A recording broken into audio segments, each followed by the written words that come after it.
Hey Cham, what's up? What's up, bro? What are you doing? I'm good. Hello, I'm Kamu. He is G. So me and G are going to discuss about ordinary people and diplomacy. So let's dive into it. Yeah, that's right. Hey G, when people hear the word diplomacy, they usually think about politician, ambassador, or government leader. But I believe diplomacy is not only for them, but ordinary people like us can also practice and take part. What do you think, G? It sounds interesting. Ordinary people and diplomacy. The way I see it, diplomacy means communication, understanding, and solving problems peacefully. At this point, government do this at international level, right? But on the other hand, like ordinary people like us can also do diplomacy in our daily life. So, for example, students from different countries join an exchange program. They share their cultures and practices. There are also ways of diplomacy, and they are practicing citizen diplomacy. Yeah, that's a good point. I also think voluntary can be a kind of diplomacy.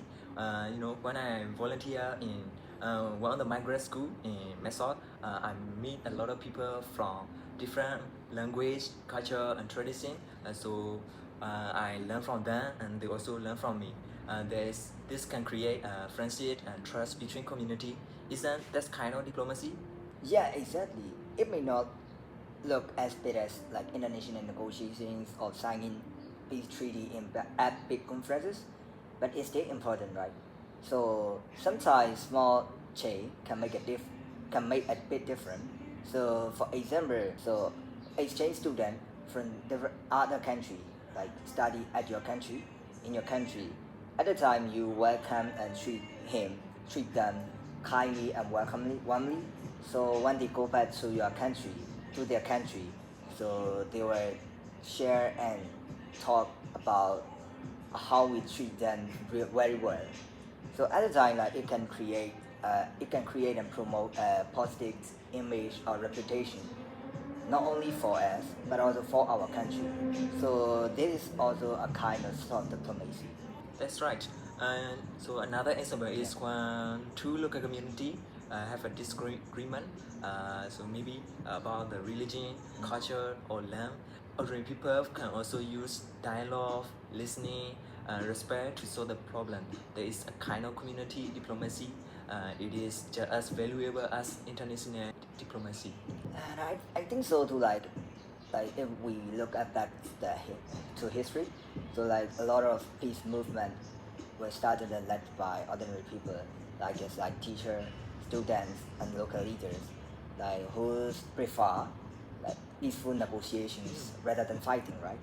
So, and the way I see it, diplomacy is not only about forming agreements or signing treaties at big conferences, like wearing formal suits, not like this. So it can be like, like our interaction in everyday life. It's like human interactions. Yeah. You mean human relationships? Yeah, human relationships. Yeah. Yes, diplomacy is about the human relationships. So, for example, when me and my friends, when we have a disagreement, so we trying to listen and solve the issue peacefully. So there's kind of a personal diplomacy. So this can, if maybe it sounds simple, but if everyone practice it, the world will be less violent. Yeah, I like that idea. So diplomats, ordinary people can be diplomats in many ways and many aspects, like through cultural exchange, volunteering, tourism, peaceful negotiations and dialogue, or even personal interaction or personal daily interaction, right? Yeah. Exactly, G. So the message is that diplomacy is not only for the leader in suit. So it can be students, neighbors, teachers, or even our families. So ordinary people can create peace and connection in their own way. Yes, right. If millions of people practice these kinds of everyday diplomacy, so maybe government will be pressured to act more peacefully. Like I said, diplomacy starts with ordinary people. It starts with us. Small manner, big impacts. That's very good conclusion. So we both agree. Ordinary people have power in diplomacy. So their rules should not be forgotten, right? Yeah. You agree, right? Yeah, I agree.